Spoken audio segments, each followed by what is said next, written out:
Have you ever thought about who invented soap? It's something we use every single day, but the story is really old.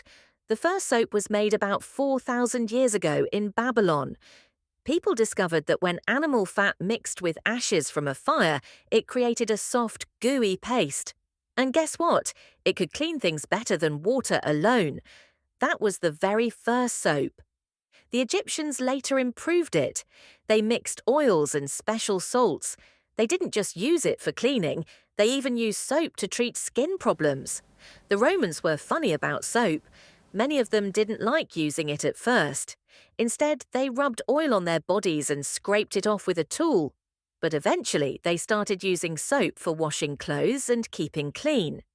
In the Middle Ages, people in Europe made new types of soap using local oils, like olive oil. Some of these soaps became very famous, like Castile soap in Spain.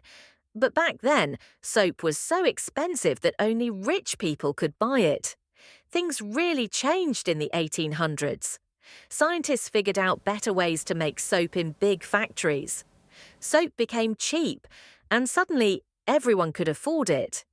Doctors also learned that washing with soap could prevent diseases. That made soap one of the most powerful tools for keeping people healthy. So, from ancient fire pits mixing fat and ash to the colourful bars we use today, soap has been protecting us for thousands of years.